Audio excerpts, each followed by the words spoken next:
What I do is I study people at work. I focus on collaboration and teamwork. I've been studying that for a long time. And obviously, COVID dramatically affected the way people are collaborating and doing their work. My name is Jeff Polzer. I'm a professor in the Organizational Behavior Department at Harvard Business School. And my co-authors and I got together and decided to try to gain some insight into whether the patterns have changed. You know, we hear lots of anecdotes, but have things really changed at a large scale? And if so, in what ways? And that motivated us to conduct a study. Welcome to this podcast produced by the International Monetary Fund. I'm Bruce Edwards. In this program, while our work environments changed literally overnight, the impact of lockdowns on the nature of work is likely to last well beyond the pandemic. In a study recently published by the National Bureau of Economic Research, scholars from Harvard and Stern Business Schools looked at the ongoing challenges for organizations and workers struggling to adapt and perform amid the global pandemic. Jeff Polzer is a co-author of the study. So people are complaining about spending their days in Zoom calls now. Are they, in fact, spending more time in meetings? What we found across over 3 million people across 16 cities in over 20,000 firms, so that's the scale we're talking about, in aggregate, people are, on average, having more meetings per day. But these meetings are shorter, again, on average. And so the net effect of that is that the average amount of time spent in meetings per day has actually declined a little bit across this large sample. And when I say declined, I'm comparing the 8 weeks pre-lockdown in cities that had government-mandated lockdowns to 8 weeks post-lockdown. And one other pattern is that the meetings are also bigger. So you've got this interesting mix of more meetings, bigger meetings, but shorter duration. So how did you collect the data for this study? I mean, where does the data come from? We were already collaborating with an information technology service provider that licenses their digital communications platform and solutions to organizations around the world. And this allowed us to jump into this study with COVID data right away because we had already done the work of putting into place the data security measures and the privacy measures legally and in terms of what we wanted to have in place to protect people's data. So we already had access or were able to get access quickly to de-identified aggregated data based on people's digital email and calendar use for this big sample of people.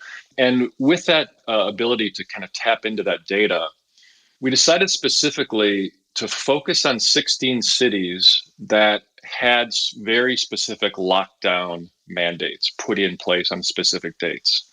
And that allowed us across these 16 cities to identify a period when we could be confident to say, okay, after the lockdown, people really are working from home because they are mandated to do so. And then to specify an 8-week window before the lockdown and an 8-week window after the lockdown to do this comparison. And so to what extent has the email traffic changed during the pandemic? Email was interesting in that we absolutely saw a spike, an increase of activity when the lockdowns occurred. And in fact, it's interesting because, we picked this lockdown date to be our focal point, but the increase started before the lockdown occurred, which makes sense. The virus was spreading in these different localities at different times. Emails spiked, both internal emails, sent among people within companies, external emails sent by people in a company to those outside the company. But then they came down they spiked around the lockdown, the week after the lockdown, even 2 weeks. And then we saw the patterns start to return to the baseline with emails. Meeting activity, on the other hand, has remained different across the whole window of our study, but emails came back to baseline. You could imagine lots of possible reasons, and we don't have access to what was in these emails, so we speculate. But you can imagine lots of coordination and company-wide announcements about what the plans are and what we're going to do and how we need to change things. Yeah. So with almost a month, or at least over 3 weeks between the earliest lockdown in Milan in early March and then in Washington, D.C. At the end of the month, or almost at the end of the month, was there any difference in the way that these lockdowns were managed? Did the later lockdowns learn anything from the earlier ones, do you think? So we haven't formally tested that. My sense is that even though there is a difference of a little less than a month between our earliest and latest lockdown, I think so many firms, and this is just my speculation, but so many firms were focused inwardly on what do we need to do, and individually and collectively, like how are we going to set up our home office, and how do we do this? Yeah. And the fact that some of these, these different cities were across the globe. With that compressed timeline, I'm not sure there was time to learn and even to see the results from early lockdowns within firms.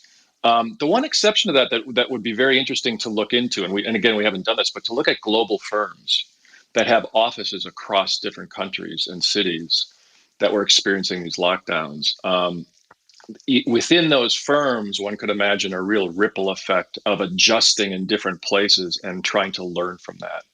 Yeah, and so the global aspect of this, are multi-country meetings happening more now? And do you think people are more tolerant of the time zones that they were perhaps pre-lockdown?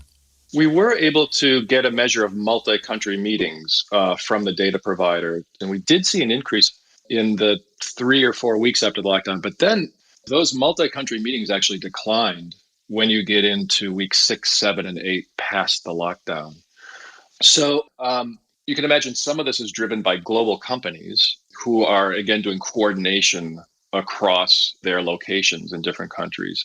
We also heard some anecdotes, and we don't have systematic evidence on this, of where offices in one country that were going through traumatic lockdown activities were handing off work to other countries who are picking up some of the work, to help their colleagues in other countries. In terms of tolerance for different time zones, it's a really interesting question. I think it's part of a more general phenomenon that we're seeing of adaptability to different, not just time zones, but different time situations in people's home offices. So, imagine pre-COVID, or in lots of organizations traditionally, there are 9 to 5 work hours, and we can count on people being in the office and being at work during those times. And that's part of the reason that flexible work arrangements or work from home arrangements have been tricky, because if you want flexibility and want to work later, how do people know when you're available and when you're not?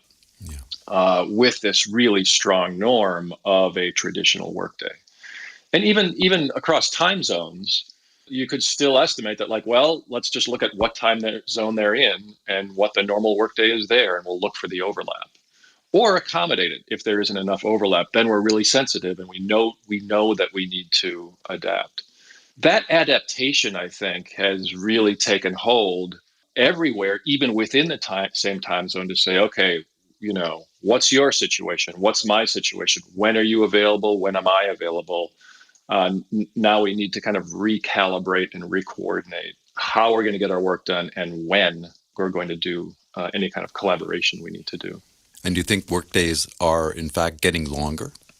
We have a good proxy of that. It's not perfect, but we measured workday length, but with the data that we had available to us, by looking at the first instance for each person, for the first instance of an email or meeting, the timestamp of that email or meeting, and the last instance each day of a meeting or email. And we simply looked at the length, the number of hours between the first and last email or meeting of the day. And we didn't have the individual data, but we got the aggregate measures of this workday length as, according to that measure. And the workday across over 3 million people, on average, the workday has increased by 48 minutes from those, on average, 8 weeks pre-lockdown to 8 weeks post-lockdown. And then when we look at that on a week by week or day by day basis, we also see that it didn't simply spike during the lockdown and then come back down. It has stayed higher across the 8 weeks of data that we have after the lockdown. Now, important and immediate caveat that we don't know what people are doing during those hours between their first and last email or meeting. Right. So we don't know if they're working longer or harder. We just know that the extent of their workday has increased. But then there's a lot of variation around this. Imagine that one person is simply working more hours than they were before, and it extends into the evening or the early morning and doing just more work every day. Other people may, be taking breaks in the middle of the day for meals with their family or to take care of someone who's unhealthy during this pandemic, or for all sorts of other reasons to do some of the normal work that they do in the evening. Maybe they have a colleague who can only meet in the evening, so they rearrange their schedule accordingly. We know that the workday has been extended, and anecdotally, at least, for sure, some people are working more hours overall, and others are working more flexibly. Yeah, and that brings up an important point where, people have different home environments, some more conducive to work than others. Some have very difficult home environments with young children, elderly parents or whatever. Do you think, are people being left out of some of the day-to-day activity that goes on in their companies because of restrictions on their time and their home environments? I think there's a big risk of people being left out of important organizational decisions and meetings and the like because of challenges in their home environments.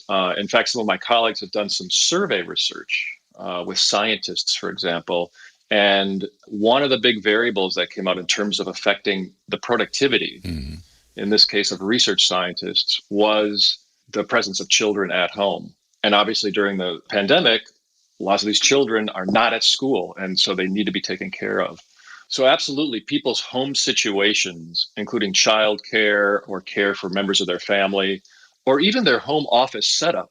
We've seen the anecdotes and heard the stories of people working from their closet, or certainly their bedrooms as they try to scramble together some sort of home office. Yeah.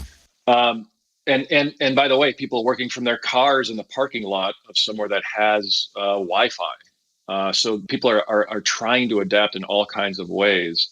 But this is a recipe for people with more challenging home environments being left out, not even intentionally, but being left out potentially of some of the core work activities, especially around collaboration and decision making and information sharing that are occurring through these meetings and other forms of communication.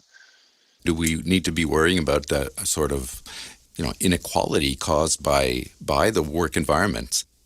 I think the risk is real that inequality across people's home environments could start to affect their progress and their success in their companies, to be sure. It's kind of another dimension that can often layer on to previous sources of inequity. I think there's also, though, some potential good news here. So if we think about pre-pandemic life, now it seems like a long time ago, people who wanted more flexible work arrangements or who wanted to work from home, there was some evidence that some of those people were more productive. But the people choosing to do that, some were choosing to do that because they had a great home environment for working and found more distractions at the office. And so you saw increased productivity among that particular sample of people. You saw other people who wanted to work from home because they had all of these responsibilities at home. And a long commute just added to the challenge of the typical day. In that situation, you had a set of people at the office working normal hours, and some people then working at home or anywhere, wherever they were. And that situation could really instill a divide between the people at the office and the people at home. there might be a silver lining these days that when everyone in the company is required to work from home, it normalizes that situation. So think about this, think about those instances where somebody's working from home and we all expect everyone to be very professional and if they're on video, for their background to look very professional. And heaven forbid if, pre-pandemic, if someone's child ran through the background of their office when they were in a work meeting, that was such a big deal. Yeah, we're seeing a lot of that now. Yeah. That has all gone out the window, maybe for the better, to say that, hey, we're all working from home. Um, the idea that we have challenges working from home has now become almost a norm. It's commonplace. People get it, and I think managers get it, that it's not that somebody's choosing to work at home so they can slack off. It's that we're all required to work at home and we're all doing the best we can. And so, I think in a lot of companies anyway, in good companies with good managers, we're seeing lots of accommodations and we're seeing new norms emerge. In the best case, where people trust each other to work hard and communicate about what their challenges are and to help each other. So in some sense, the fact that everybody is at home, I think, has potentially opened people's eyes to the challenges of this type of work and helped companies recalibrate and helped managers recalibrate, not just as one-off situation, but by instituting new collective norms about how we're going to work together. Yeah, and that brings up an important point, the work-life balance, which is something that we've been hearing about for many years now. Is the line between work and life harder to distinguish now? I think the line between work and home life has, in many cases, been obliterated. I mean, it's, if you can even start to make fine-grained distinctions between, does somebody have an office space in their home that's separate from the rest of their home, where they can literally go to work in the morning. And maybe the commute is from walking from your kitchen up the stairs to your home office. But that's actually, that's better psychologically to have a specific space that you're using for work that's different from the rest of your home life, where you can close the door, and be at work. But even then, psychologically, the idea of being at work, to the extent that we associate that with a place, that allows us to then be at other places that are not at work and helps us disconnect. So there's real risk here that as much as people have been really stepping up and being productive and even feeling energized by these new challenges and demands, as this drags on, there's a real risk of burnout, especially with the new school year starting, if kids aren't going back to school, which, the reason we're doing this is to stay healthy. And that's the priority, no doubt. But in terms of being able to stay engaged at work without burning out by always being at work, that's a really big risk right now. So if the 9 to 5 thing is a thing of the past, what do you think the long-term impact of that will be? How do you see the nature of work evolving from this experience? It's interesting to listen to some companies who are saying this remote work experiment has changed our thinking. And some companies are already announcing that our employees can work remotely forever. While hearing other companies chomping at the bit to get back to the home, to their office and wanting to reopen as soon as the safety protocols can be put in place. So we have a lot of learning to do as we see how these different scenarios play out. But the question for me with the 9 to 5 workday is, why is that important to a company to have in place? And let me paint two different pictures. One is because we're worried about whether our employees are actually working hard. Are they actually at work and being productive? And we like people being in the office because we can monitor them. There's a very different possibility in other companies that the reason 9 to 5 is helpful is because we're doing a lot of joint work. We need to talk to each other. We need to collaborate. And it's easier to do when we know where people are and when they'll be there.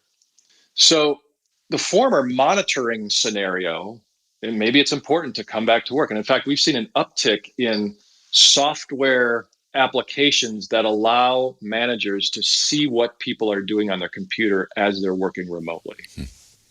And you can take that all the way to a dystopian future, where we're shackled to our computers and somebody's monitoring our screen. And I don't mean to paint that for all companies by any means, but the possibility is real. But on the other hand, you can imagine a scenario with a collaborative company where managers trust their employees to work hard, to say, hey, we need you to produce, and we care less about how you do it or when you do it. But there is a benefit, we understand, to being able to collaborate seamlessly and efficiently. And so let's then arrange ourselves to look for, maybe it's certain days of the week, maybe it's certain hours of the day, when we have a commitment wherever we are to be available, because the work we're doing is so interdependent. I think there are a lot of possibilities to learn from this giant global experiment in working from home. And I think the best companies will learn how to operate and communicate and collaborate in new ways that actually take the best of what's possible working from home or working from anywhere, and combine it with the best of gathering together and being in an office. And through that, make things better both for the individual employees and their well-being, while still being productive in ways that benefit the company. One of the reasons we wanted to do this large-scale study was because of all the different types of stories we were hearing. For all the stories of overwork and huge challenges at home, there are also stories of people who really love the new arrangements they have and who feel like they're more productive than ever. And by the way, who love the fact that they don't have an hour commute every morning and every night. So trying to take the best of what's happening while really being careful that we're sensitive to people's different home environments and that we're not creating kind of second-class citizens of the people with more challenging home environments. To figure out how we can craft from that a kind of revised organizational culture and a revised set of expectations about how we're able to do our best work individually and collectively, and carry forward some of the good parts of what's happening out there. Harvard professor Jeffrey Polzer, thanks so much for sharing this important research. Thank you so much for having me. It's been a pleasure to talk to you.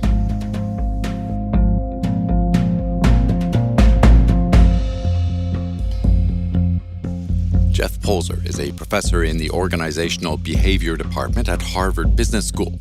You'll find their study on the impact of COVID-19 on the nature of work at nber.org. Look for other IMF podcasts wherever you get your podcasts. Subscribe if you like what you're hearing, and follow us on Twitter at IMF_podcast. Thanks for listening.